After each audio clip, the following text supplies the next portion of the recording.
Hi everyone, my name is Mark, and today we're going to take a look at another horrible case with you. Milton Henry Sawyer Jr. first met Angel Kessinger in 2011 at their children's school in Elizabeth City, North Carolina. Both Milton and Angel were navigating the challenging waters of single parenthood, having recently gone through divorces. Milton, who was 48 at the time, was a devoted father to his three young children, daughters Maggie and Kylie, and son Caleb. Angel, then 38, was in the middle of separating from her husband and had 4 children of her own.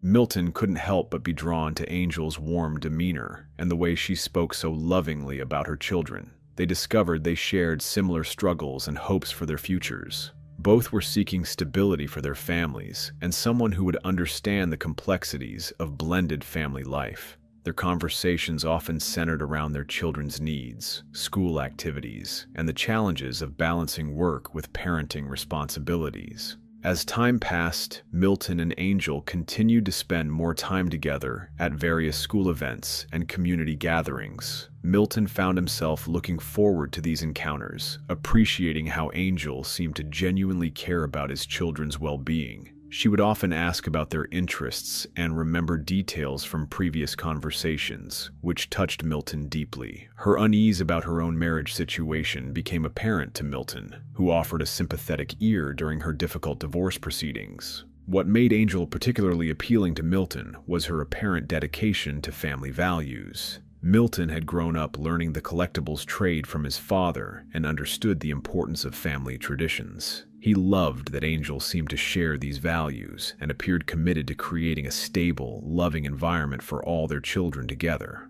To the outside world, Milton and Angel appeared to be a couple who had found solace in each other during difficult times, 2 single parents who had discovered love when they needed it most. It was only a matter of time before Milton decided to propose to Angel. However, those close to Milton had some concerns about the relationship moving so quickly. His half-brother David Carpenter was deeply protective of Milton and had always been concerned about his well-being and happiness. The thought of Milton remarrying someone he had only known for a short time filled David with some unease, though he wanted his brother to be happy. After Milton and Angel became engaged, their loved ones were supportive but cautious about the rapid progression of their relationship. Milton was thrilled with his decision and seemed genuinely excited about building a life with Angel and their blended family of 7 children. Angel appeared equally enthusiastic, though some family members noted she seemed particularly interested in Milton's successful antique business, the Treasure Hunter. It was evident to everyone that Milton was completely smitten with Angel and believed they had found their perfect match. Unable to contain his excitement about their future together, Milton spoke constantly about their plans and how wonderful it would be to combine their families. Angel seemed to share his enthusiasm, often discussing how they could work together to make the Treasure Hunter even more successful. After becoming engaged, Milton and Angel made plans for their wedding ceremony, which took place in 2012. Despite some family concerns about the quick timeline, they remained committed to building their life together in Elizabeth City. Milton was employed as the owner and operator of the Treasure Hunter Antique Store on North Road Street, a business he had built from his lifelong passion for collectibles that he had inherited from his father. Milton was incredibly proud of his work and the reputation he had built in the community. However, Angel's contributions were just as significant to the business's success. She worked diligently to support their enterprise, often spending hours organizing and staging items in the store to make it more appealing to customers. In addition to her work at the antique shop, Angel managed much of the day-to-day operations and customer interactions. The idea of building a successful family business together held particular allure for both Milton and Angel, as it offered the potential for financial stability and the opportunity to create something meaningful for their blended family. Milton appreciated Angel's organizational skills and the fresh perspective she brought to the Treasure Hunter. Her contributions helped improve the store's appearance and operations significantly. Every week, Milton made sure to maintain close relationships with his biological children and extended family. He would regularly visit with his siblings and make time for family gatherings whenever possible. Milton seemed to enjoy these opportunities to stay connected with his loved ones and ensure his children felt secure in their relationships with their father and extended family. In 2012, Milton and Angel celebrated their love in a wedding ceremony in Elizabeth City, North Carolina. Their special day was filled with joy and hope for their future together. The wedding represented not just the union of two people, but the blending of two families who would now share their lives under one roof. Milton's children would gain stepbrothers and stepsisters, while Angel's children would have a new stepfather who seemed genuinely caring and committed to their well-being. Shortly after Milton and Angel married, their relationship appeared to be thriving from the outside. The couple worked together successfully at the treasure hunter, and their blended families seemed to be adjusting well to their new living situation. Milton was known in the community as a friendly, hard-working businessman who treated his customers fairly and maintained strong relationships throughout Elizabeth City. However, as time progressed, subtle changes began to emerge in their relationship dynamic. Family members started to notice that Angel seemed to have very specific expectations about how Milton should treat her and what their lifestyle should look like. She appeared to demand constant attention and expensive gifts to keep her satisfied, which began to create some financial strain on their household. Milton couldn't help but notice that Angel's mood seemed directly connected to how much attention and material things he provided for her. When he was able to meet her expectations, their relationship seemed harmonious. However, when business was slower or money was tighter, Angel's demeanor would shift dramatically, becoming cold and distant. Her unease grew as their financial pressures mounted. Angel seemed increasingly unhappy with their lifestyle and began making comments about feeling trapped in their marriage. She started expressing frustration with what she described as Milton's controlling behavior, though family members who knew Milton well found these characterizations surprising given his generally laid-back personality. As Milton and Angel's marriage progressed, Milton seemed increasingly confused by his wife's changing behavior. His demeanor remained consistently caring and supportive, but those close to him noticed he appeared somewhat stressed about Angel's mounting demands and complaints. He seemed caught in a difficult position, wanting to make his wife happy while also maintaining financial responsibility for their large blended family. Around this time, Angel's attitude towards their marriage became increasingly distant. She seemed unhappy and disengaged from many family activities, which was a significant change from her earlier enthusiasm about their relationship. This shift was particularly painful for Milton, as he had invested so much hope in their partnership and their shared commitment to their children. Milton couldn't help but notice that Angel seemed to disregard the efforts he made to please her. It was as if his love and dedication had become insufficient, leaving a growing void in their relationship. Milton longed for the deeper connection they had once shared, built on mutual support and shared values, but Angel seemed increasingly disinterested in maintaining that bond. Angel started displaying signs of restlessness that greatly concerned Milton and others who cared about their family. Her pattern of expressing dissatisfaction with their life together became a recurring issue that caused Milton immense confusion and hurt. What particularly upset him was that Angel seemed to be pulling away from their shared commitments and responsibilities. Milton found himself struggling to understand what had changed in their relationship. Despite his continued efforts to be supportive and caring, Angel appeared increasingly distant and unhappy. Rather than seeking counseling or working together to address their issues, Angel seemed to be looking for solutions outside their marriage. Angel found herself in need of physical therapy following a serious car accident, which led her to begin treatment with Isaac Dustin Melcher, a married physical therapist. Isaac was 38 years old and had built a successful practice in Elizabeth City, where he was known for his professional demeanor and dedication to helping patients recover from their injuries. He was married with his own family responsibilities, making what would unfold between him and Angel all the more shocking to those who knew him. Angel began seeing Isaac regularly for her injuries, and what started as a professional therapeutic relationship soon developed into something much more personal and dangerous. During their initial sessions, Isaac couldn't help but notice Angel's beauty and the vulnerability she displayed when discussing her pain and recovery. Angel, for her part, found herself drawn to Isaac's attentive nature and the way he seemed genuinely concerned about her well-being. As the weeks progressed, their conversations began to extend beyond Angel's physical therapy needs. Angel started arriving early for appointments and lingering after sessions to continue talking with Isaac about her life and struggles. Isaac found himself looking forward to Angel's visits more than those of his other patients, and he began scheduling her appointments at times when they would have more privacy and fewer interruptions. The professional boundaries that should have existed between a therapist and patient began to erode as Angel shared increasingly personal details about her marriage and her feelings of unhappiness. Isaac found himself emotionally invested in Angel's situation in ways that went far beyond his professional obligations. He began to see Angel not just as a patient, but as a woman who needed his protection and care. Angel couldn't help but notice Isaac's growing interest in her personal life, and she began to deliberately cultivate this attention. She would dress more carefully for their appointments and find excuses to have physical contact during their sessions that went beyond what was medically necessary. The chemistry between them became increasingly obvious to both parties, though neither initially acknowledged it openly. Throughout their therapy sessions, Angel opened up to Isaac about her marriage, sharing how exhausted she felt with her life and how disappointed she was with Milton's perceived shortcomings. She painted a picture of a controlling, jealous husband who would never allow her the freedom she craved, though these descriptions seemed inconsistent with Milton's actual personality, as known by others.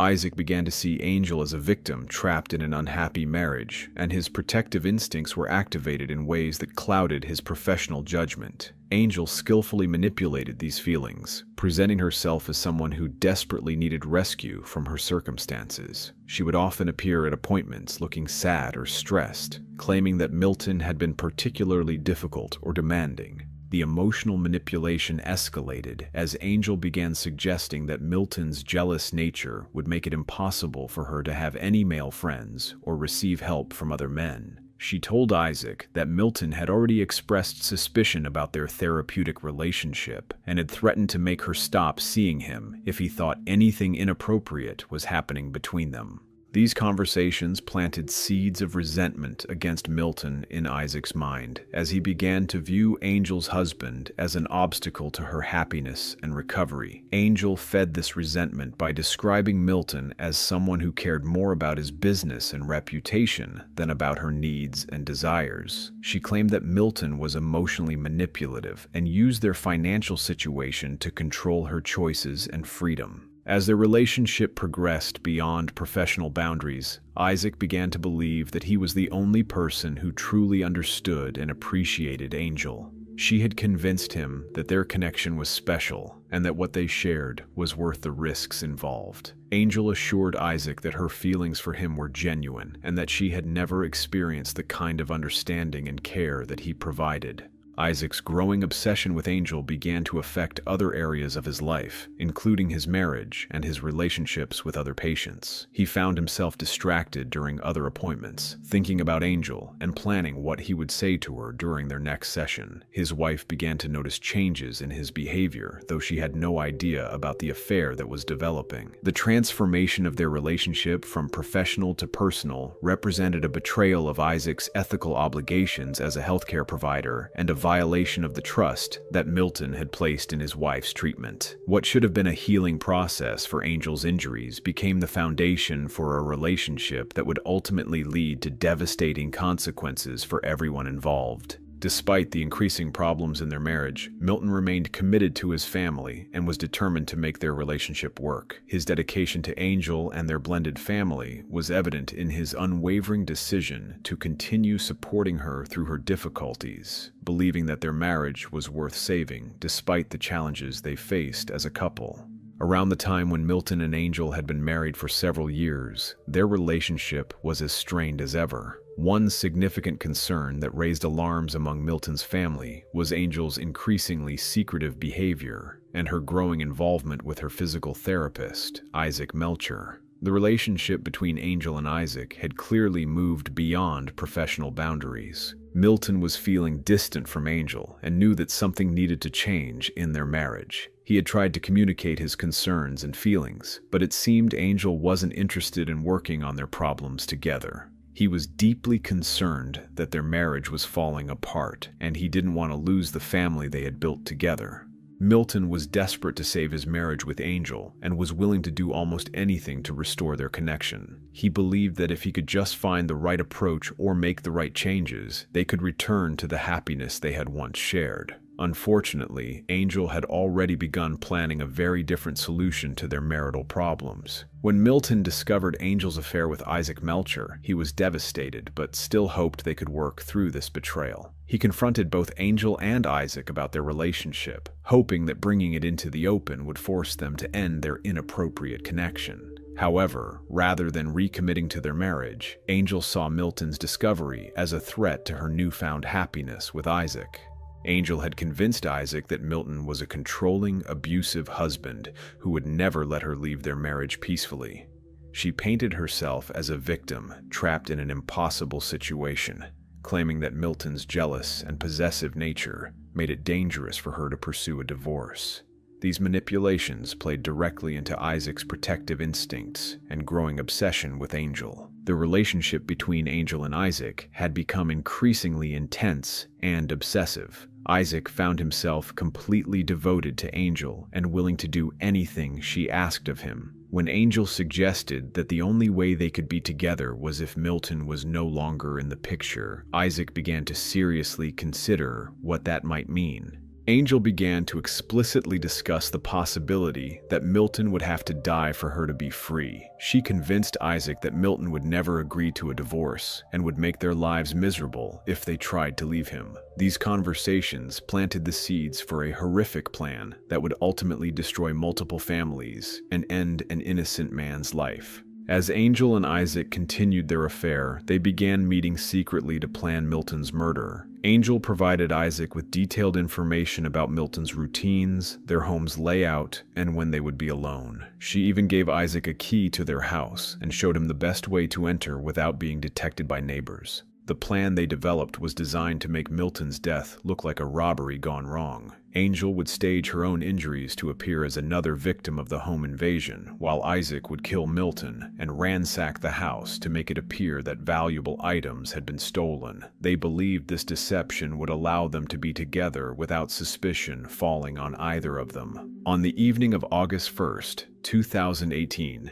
Angel and Milton were spending time together at their home on Darien Drive. Milton had no idea that this would be his final night alive, or that his wife had been plotting his death with her lover. Angel went through the motions of a normal evening, all while knowing that Isaac would soon arrive to carry out their deadly plan. In the early hours of August 2nd, 2018, Angel and Milton were watching television in their bedroom when Angel excused herself to get a snack from the kitchen. This seemingly innocent action was actually Angel's signal to Isaac that the coast was clear for him to enter their home and carry out the murder they had planned together. Isaac Melcher entered the Sawyer home wearing dark clothing and a hockey mask, using the key that Angel had provided for him. He made his way through the house to the master bedroom where Milton was lying defenseless and unaware of the danger approaching. Angel returned from the kitchen to find Isaac standing in the hallway outside their bedroom door, ready to execute their plan. What happened next was a carefully orchestrated murder designed to look like a random home invasion. Isaac entered the bedroom where Milton was resting and quickly overpowered him, binding his hands behind his back with duct tape. Milton was confused and terrified, unable to understand why this masked intruder was attacking him in his own home. The scene was gruesome and devastating as Isaac strangled Milton to death with his bare hands. Milton fought desperately for his life, but he was no match for his much younger and stronger attacker. The manual strangulation was personal and intimate, requiring Isaac to maintain physical contact with Milton throughout the murder, making this a particularly brutal and deliberate killing.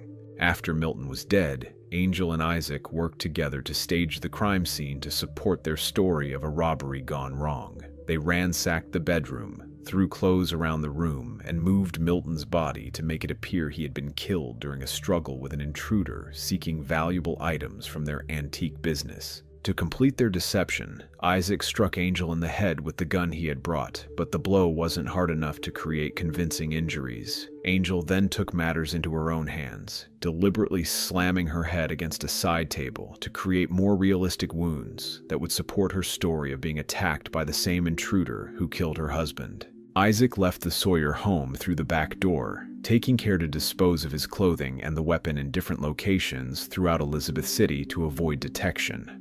Angel waited an appropriate amount of time before emerging from the house, bloodied and hysterical, to seek help from her neighbors and report the supposed home invasion.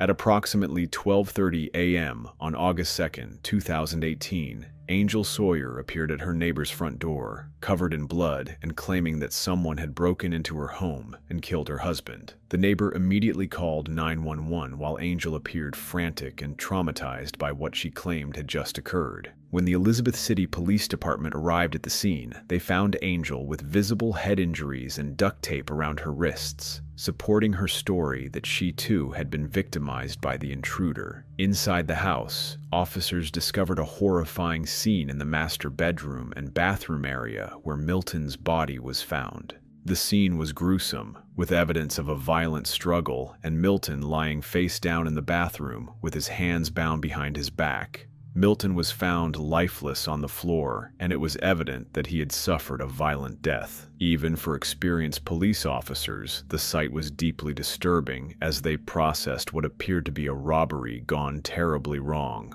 Crime scene investigators arrived to begin their meticulous task of collecting every piece of evidence from the Sawyer home.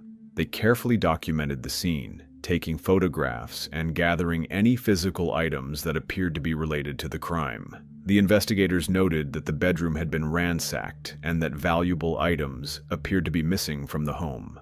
As the crime scene investigators continued their examination of the house, they discovered that the intruder had apparently entered through the back door using a key that had been left on a nearby table. This detail seemed unusual to investigators, as it was uncommon for homeowners to leave keys so easily accessible to potential intruders, especially those involved in the gold and antique business.